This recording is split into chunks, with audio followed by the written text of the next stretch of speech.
ವಂದಿಸುವೆ ಶಾರದೆಗೆ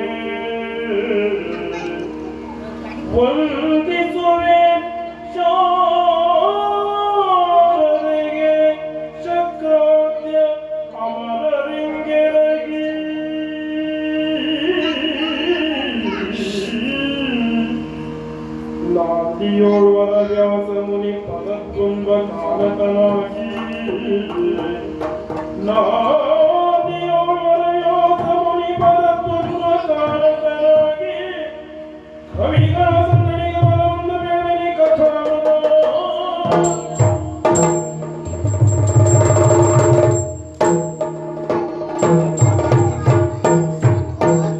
ಅಮಸ ಕೇಳಲ್ ಶಸ್ತ್ರಶಾಸ್ತ್ರದಿ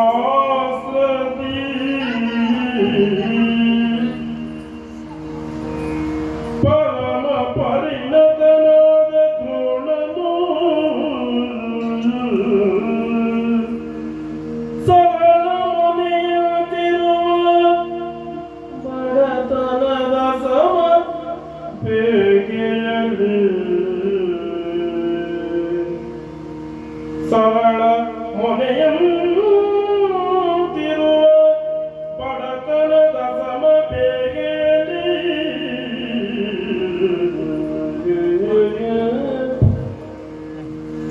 ತರುಣಿ ತರಳರ ಪೊರೆವ ಬಗೆಯ ಆರಸುತ್ತಿರೆಯೇ ತರುಣಿ ತರಳರ ಪೊರೆವ ಬಗೆಯ ಆರಸುತ್ತಿರೆಯೇ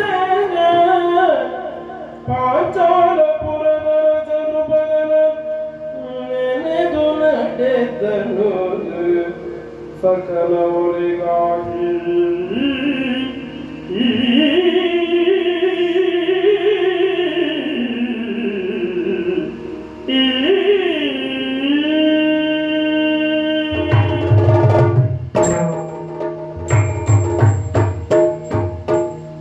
ಅಗ್ರತಶ್ಚತುರಾವೇದ ಪೃಷ್ಠತಶ್ಚ ಶರಂದನ ಉಭಯತರೋ ದ್ರೋಣ ಸಾಮರ್ಥ್ಯ ಶಾಪಾದಪಿ ಶರಾದಪಿ. ಈ ದ್ರೋಣನ ಕುರಿತಾಗಿ ಪ್ರಪಂಚ ಕಂಡುಕೊಂಡಂತಹ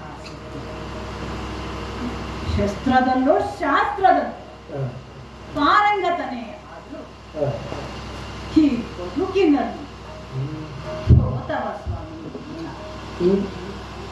ಈ ಪ್ರಪಂಚದಲ್ಲಿ ಬಡತನದಲ್ಲಿ ಅತ್ಯಂತ ಶ್ರೀಮಂತ ಯಾರು ಅಂತ ಕೇಳಿದರೆ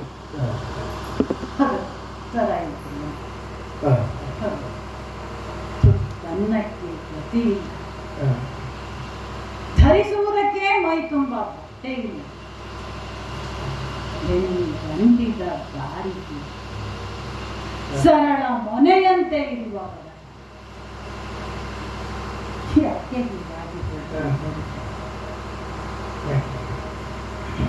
ಹೇಳಿಕೊಳ್ಳುವುದಕ್ಕೆ ಶಾಸ್ತ್ರ ದೃಷ್ಟಾರನೆನಿಸಿದಂತಹ ಭಾರದ್ವಾಜನ ಮಗ ನಾನು.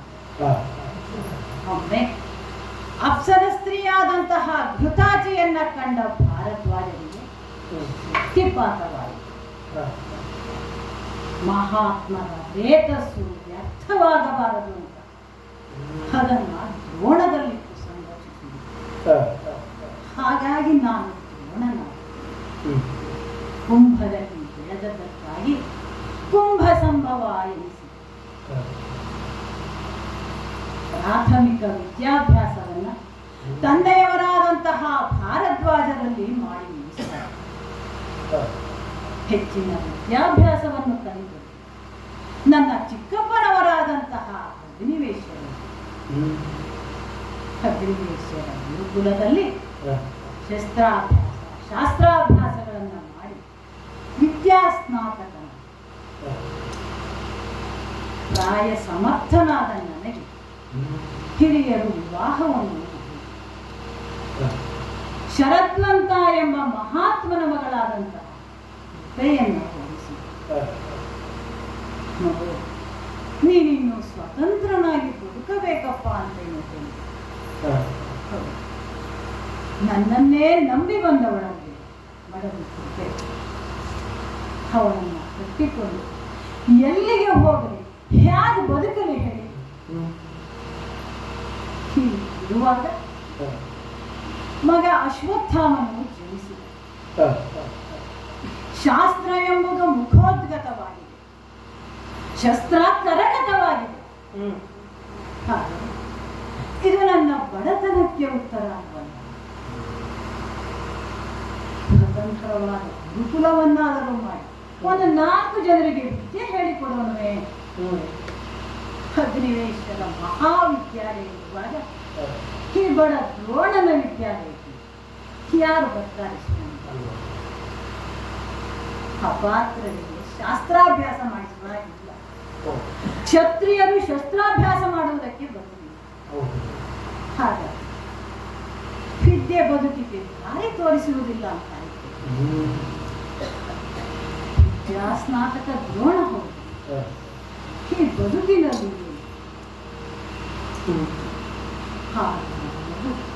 ಅಶ್ವತ್ಥಾಮ ತನ್ನ ಗೆಳೆಯರೆಲ್ಲ ಹಾಲು ಕುಡಿತಾರೆ, ನನಗೂ ಹಾಲು ಕೊಡಮ್ಮ ಅಂತ ಹಠ ಮಾಡಿ ಸ್ವಲ್ಪ ಹಾಲು ಕೊಡುವ ಯೋಗ್ಯತೆ ಆದ್ರೂ ನಮಗಿದೆಯೇ? ಮನೆಯಲ್ಲಿರುವ ಅಕ್ಕಿ ಹಿಟ್ಟನ್ನು ನೀರಿನಲ್ಲಿ ಕದರಿ ಇದೇ ಹಾಲು ಕುಡಿ ಮಗನೇ ಅಂತ ತಿಳಿಸಿದ್ದಾನೆ. ಹಾಲಿನ ರುಚಿಯನ್ನೇ ಅರಿಯದ ನನ್ನ ಕಂದ ಅಕ್ಕಿ ಹಿಟ್ಟಿನ ನೀರನ್ನೇ ಹಾಲು ಅಂತ ಬಾಯಿ ಚಪ್ಪರಿಸಿ ಕುಡಿಯುವಾಗ ಬದುಕಿದ್ದು ಸತ್ತಂತೆಯೇ ಈ ಸಂಭ್ರಮಕ್ಕಾಗಿ ನನಗೆ ಮದುವೆ ಬೇಕು, ಈ ಸಂಭ್ರಮಕ್ಕಾಗಿ ನನಗೆ ಮಕ್ಕಳು ಹೇಗೆ ಈ ಬದುಕನ್ನು ಉತ್ತರಿಸಬೇಕು ಹೀಗೆ ಆಲೋಚಿಸುತ್ತಿರುವಾಗ ಭೃಗುವಂಶದ ರಾಮ ಭಾರ್ಗವರಾಮರು 21 ಬಾರಿ ಭೂ ಪ್ರದಕ್ಷಿಣೆಯನ್ನ ಮಾಡಿ ದುಷ್ಟ ಕ್ಷತ್ರಿಯರನ್ನೆಲ್ಲ ಸಂಹರಿಸಿದ್ದಾರೆ. ಅಪಾರ ನಿಧಿಯನ್ನು ರಾಜ್ಯವನ್ನು ಗಳಿಸಿದ್ದಾರೆ. ಅದನ್ನೆಲ್ಲ ವಿಪ್ರರಿಗೆ ದಾನ ಕೊಡ್ತಾ ಇದ್ದಾರೆ. ವಿಷಯವನ್ನು ತಿಳಿದಾಕ್ಷಣ ಮಹೇಂದ್ರಾಚಲದತ್ತ ಧಾವಿಸಿದವನ ಹಾಗೆ ಏನು ಮಾಡೋಣ?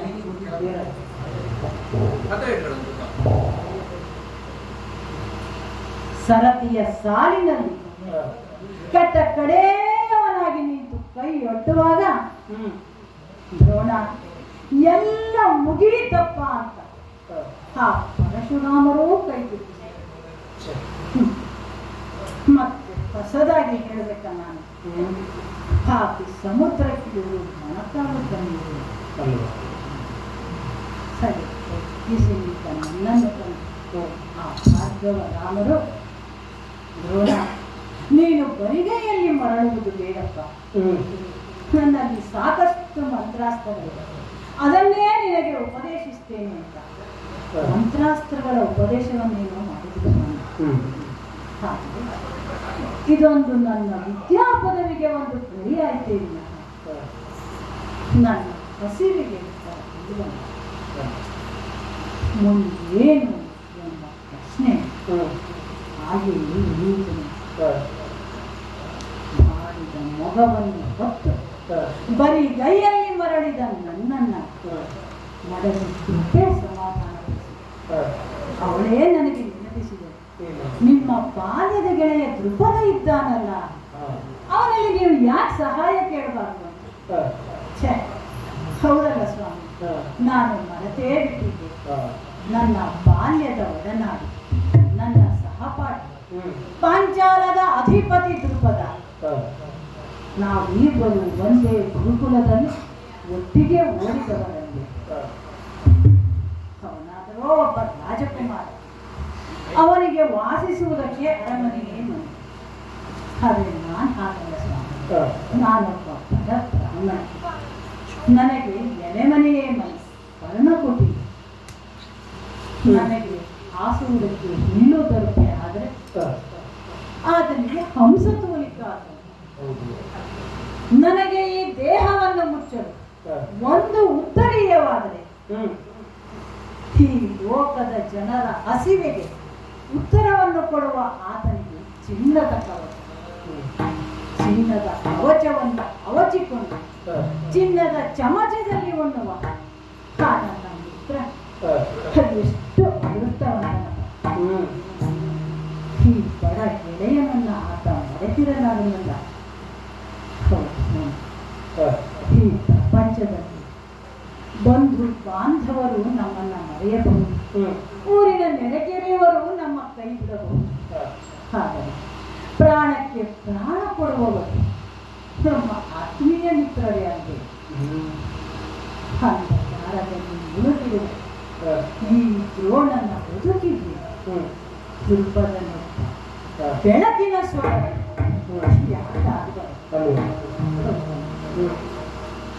ಏನು ಸ್ವಾಮಿ, ಹಾಲಿನ ಹೊಳೆಯೇ ಹರಿದೀತು ಈ ದ್ರೋಣನ ಮನೆಯ ಹಾಗಾಗಿ ಮಡದಿ ಮಕ್ಕಳನ್ನ ಸಂತೈಸಿದ್ದೇನೆ. ನಿಮ್ಮ ದಾರಿದ್ರ್ಯದೊಂದಿಗೆ ತೀರಿತು ಅಂತ ಇವೆ ಆಶಾ ಭಾವವನ್ನು ಹೊತ್ತು ದೃಪದನ ಅರಮನೆಯತ್ತ ಸಾಗಿರುತ್ತೇನೆ.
ಅದಲ್ಲದೆ ಇದ್ದರೆ ಪಾಂಚಾಲ ದೇಶದ ಅರಸ ವಿರಕ್ತನಾಗಿ ದೇಶ ಬಿಟ್ಟು ಹೋಗಿದ್ದು ಒಂದೆಡೆಯಾದರೆ ಇನ್ನೊಂದೆಡೆ ಅರಾಜಕತೆ. ಪೂರ್ವದಲ್ಲಿ ಪಾಂಚಾಲ ದೇಶದ ಸೋಮಕ ವಂಶದ ಪುರುಷರ ಜೀವನದ ಮೌಲ್ಯವನ್ನು ಕಂಡುಕೊಳ್ಳುವುದಕ್ಕಾಗಿಯೂ ಹೆಚ್ಚಿನ ಆಧ್ಯಾತ್ಮ ಸಾಧನೆಗಾಗಿಯೂ ತಪಸ್ಸನ್ನ ಕೈಗೊಂಡರಂತೆ. ಆ ತಪಸ್ಸನ್ನ ಭಂಗಗೊಳಿಸಲು ಎನ್ನುವ ಹಾಗೆ ದೇವತೆಗಳ ಪ್ರೇರಣೆಯಂತೆ ಅಪ್ಸರಸೆ ಮೇನಕೆ ಕಾಣಿಸಿಕೊಂಡರು. ಆ ಮೇನಕೆಯಲ್ಲಿ ಅನುರಕ್ತನಾದ ಪುರುಷದ ಪರಿಣಾಮವಾಗಿ ಹುಟ್ಟಿದ ಮಗುವನ್ನ ಅದೇ ಮರದ ಬುಡದಲ್ಲಿ ಮಲಗಿಸಿ ತಪಸ್ಸಿಗೆ ಈ ಸ್ಥಳ ವಿಹಿತ ಅಲ್ಲ ಅಂತ ತಿಳಿದು ಬೇರೆಡೆಗೆ ಹೊರಟು ಹೋದರಂತೆ. ಅನಾಥವಾಗಿ ಮಹಾರಾಜ ಬುಡದಲ್ಲಿ ಮಲಗಿದ್ದ ಮಗುವನ್ನು ಅಲ್ಲಿಗೆ ಬಂದಂತ ಅಗ್ನೇಶ್ವರು ಕಂಡು ಕನಿಕರದಿಂದ ತಮ್ಮ ಆಶ್ರಮಕ್ಕೆ ಕರೆದುಕೊಂಡು ಹೋಗಿ ಮಹಾರಾಜ ಬುಡದಲ್ಲಿ ದೊರೆತವನಾದ್ದರಿಂದ ದ್ರುಪದ ಅಂತ ಹೆಸರಿಟ್ಟು ಸಲಹಿದರಂತೆ. ಅಷ್ಟು ಮಾತ್ರವೇ ಇಲ್ಲ, ಕಾಲ ಕಾಲಕ್ಕೆ ಮಾಡಬೇಕಾದಂತ ಸಂಸ್ಕಾರವನ್ನು ಮಾಡುವುದರೊಟ್ಟಿಗೆ ಶಾಸ್ತ್ರಾಭ್ಯಾಸದಲ್ಲಿ ಪರಿಣತನನ್ನಾಗಿ ಮಾಡಿದರು. ಹುಟ್ಟುತ್ತ ಅನಾಥವಾದರೂ ಅಗ್ನಿವೇಶ್ವರ ಕರಕಮಲ ಸಂಜಾತನಾಗಿಯೇ ಬೆಳೆದೆ. ಅಷ್ಟು ಹೊತ್ತಿಗಾಗಲೇ ಪಾಂಚಾಲದಲ್ಲಿ ಅರಾಜಕತೆ ಉಂಟಾಗಿತ್ತು.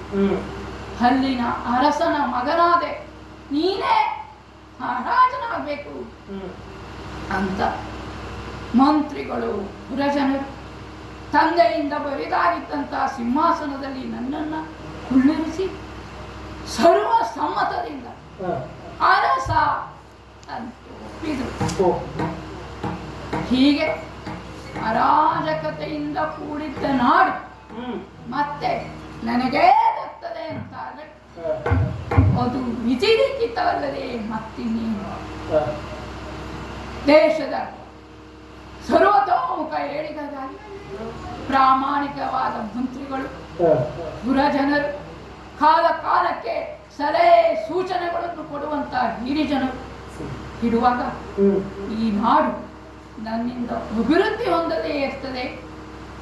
ದೇಶದ ಅಭಿವೃದ್ಧಿಗಾಗಿ ಶೇಖರಿಸಿಟ್ಟಂತ ಸಂಪನ್ಮೂಲದಲ್ಲಿ ಸ್ವಲ್ಪ ಭಾಗವನ್ನು ಸುಸ್ಥಿತಿಯಲ್ಲಿದ್ದಾಗ ಅರ್ಧ ಭಾಗವನ್ನು, ಸಮಸ್ಥಿತಿಯಲ್ಲಿದ್ದಾಗ ಮುಕ್ಕಾಲು ಭಾಗವನ್ನು ದುಸ್ಥಿತಿಯಲ್ಲಿದ್ದಾಗ ಗ್ರಹಿಸಿ ಯಥಾ ಯೋಗ್ಯವಾಗಿ ಸಮೃದ್ಧಗೊಳಿಸುತ್ತ ಜನಮನ್ನಣೆಯನ್ನು ಗಳಿಸಿದ್ದವೆಂತೇನೆ.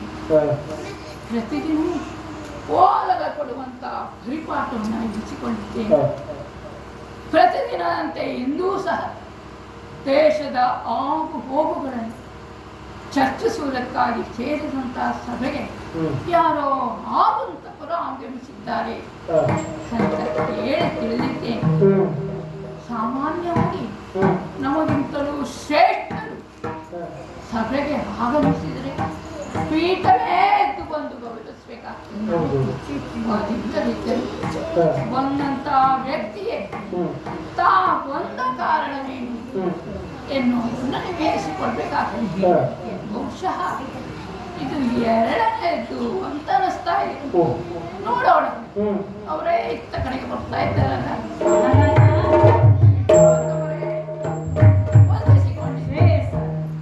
ತಾವು ಮಧ್ಯ ಪ್ರದೇಶದಿಂದ ಬಂದಿದ್ದೀವಿ. ಹೌದು. ತಮ್ಮಂತವರ ಅಪೇಕ್ಷೆಯನ್ನು ಪೂರೈಸುವುದಕ್ಕಾಗಿ ನಮ್ಮಲ್ಲಿ ಪ್ರತ್ಯೇಕವಾದ ವ್ಯವಸ್ಥೆ ಇದೆ. ಒಳ್ಳೆಯದು. ತಾವು ಭೋಜನಾಕಾಂಕ್ಷಿಗಳಾಗಿ ಬಂದವರಾಗಿದ್ದರೆ ಬ್ರಾಹ್ಮಣರಿಗಾಗಿಯೇ ಪ್ರತ್ಯೇಕವಾದ ಭೋಜನ ವ್ಯವಸ್ಥೆ ಇದೆ. ಇನ್ನು ದಕ್ಷಿಣ ಆಕಾಂಕ್ಷಿಗಳಾಗಿ ಬಂದವರಾಗಿದ್ದರು ಅದಕ್ಕೂ ನಮ್ಮಲ್ಲಿ ವ್ಯವಸ್ಥೆ ಉಂಟು. ತಾವು ಬಾಗಿಲಲ್ಲಿ ಬಂದಾಗಲೇ ನಮ್ಮವರು ಇದನ್ನೆಲ್ಲ ತಿಳಿಸಿರಬೇಕು. ಪಾಂಚಾಲದಲ್ಲಿ ಯಾವತ್ತೂ ಮುಕ್ತವಾದ ವ್ಯವಸ್ಥೆ ಇದೆ. ನನ್ನ ಆಡಳಿತ ವ್ಯವಸ್ಥೆಯೇ ಹಾಗೆ. ತಾವು ಬಂದ ಕಾರಣವನ್ನು ಈ ಮೊದಲೇ ತಿಳಿಸಿದ್ದರೆ ಇಲ್ಲಿಯವರೆಗೆ ಬರುವ ಪ್ರಮೇಯವೇ ಇರ್ತಾ ಇರಲಿಲ್ಲ. ಮಹಾರಾಜ ಬಂದ ನನ್ನನ್ನ ಬಾಗಿಲಲ್ಲಿ ವಿಚಾರಿಸಿದ್ದೆ. ಹಾಗೆ ಹೇಳಿದ್ದೆ. ಆದರೆ ನಾನು ಕೇವಲ ಭೋಜನಾಕಾಂಕ್ಷಿಯೋ ಅಥವಾ ದಕ್ಷಿಣೆಯನ್ನು ಅಪೇಕ್ಷಿಸಿಯೋ ಬಂದವನಲ್ಲ. ಮೊದಲು ಮಹಾರಾಜನನ್ನ ಕಾಣಬೇಕು. ಹೌದು, ಮಹಾರಾಜ ನನಗೆ ಚಿರಪರಿಚಿತ ಅಂತ ಹೇಳಿಯೇ ಬಂದಿದ್ದೇನೆ. ಯಾಕೆ ಗುರುತು ಸಿಗ್ಲಿಲ್ವೇ ನನಗೆ? ಮರೆತೆಯೇನು ನನ್ನನ್ನ?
ಏಕೆ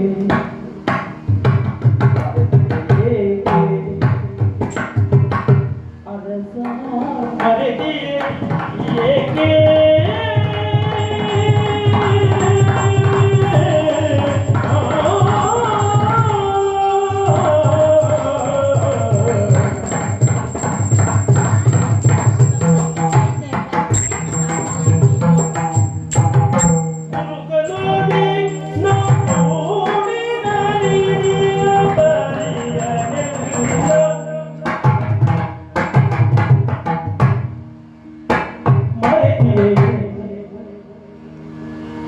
ಪದ ಬ್ರಾಹ್ಮಣರೇ, ಯಾಕಯ್ಯ ನಿನ್ನ ವರ್ತನೆ ಹೀಗೆ?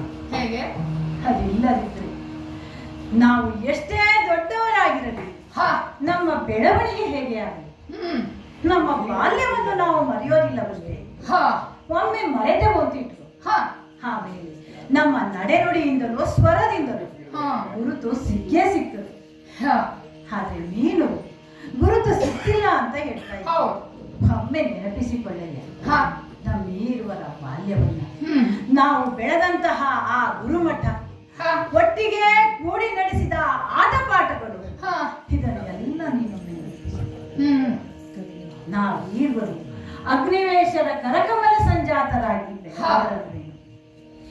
ನಾನು ಬ್ರಾಹ್ಮಣನೇ ಆಗಿರಲಿ, ಹ್ಮ್, ನೀನು ಕ್ಷತ್ರಿಯನೇ ಆಗಿರು. ಹಾ, ಆದ್ರೆ ಅದೆಂದೋ ನಮ್ಮ ಸಖತನಕ್ಕೆ ಅಡ್ಡಿಯಾಗಲಿಲ್ಲ ಅಂದ್ರೆ ಹ್ಮ್, ನನ್ನ ಬೆನ್ನಿಗೆ ನಿನ್ನ ಬೆನ್ನು, ಹಾ, ನಿನ್ನ ಬೆನ್ನಿಗೆ ನನ್ನ ಬೆನ್ನು, ಹ್ಮ್, ಹೆಚ್ಚೇಗೆ ನಿನ್ನ ಹಂಬಲಕ್ಕೆ ನನ್ನ ಬೆಂಬಲ, ಹಾ, ನನ್ನ ಹಂಬಲಕ್ಕೆ ನಿನ್ನ ಬೆಂಬಲ. ಹ್ಮ್, ಒಂದೇ ಚಾಪೆಯ ಮೇಲೆ ಹಾ, ಮಲಗಿ ನಿದ್ರಿಸಿದವರು ನಾವು.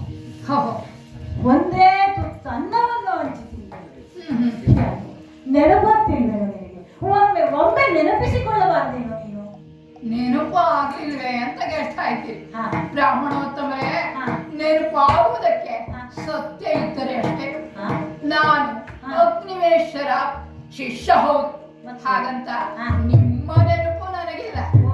ನನ್ನನ್ನು ಸಖ ಅಂತ ಸಂಬೋಧಿಸ್ತಾ ಇದ್ದೀರಿ. ಹ್ಮ್. ಅದನ್ನ ನಂಬುವುದಕ್ಕೆ ಸಾಧ್ಯವೇ? ಹಾ. ನೀವು ನಿಮ್ಮನ್ನೊಮ್ಮೆ ಹಾ. ಪರೀಕ್ಷಿಸಿಕೊಂಡಿದ್ದೀರಾ? ಏನಾಗಿದೆ? ನೀವು ತಿರುಗಾಲ್ವೇ? ತಿರುಗಾರು ಬರುತ್ತಾನೆ.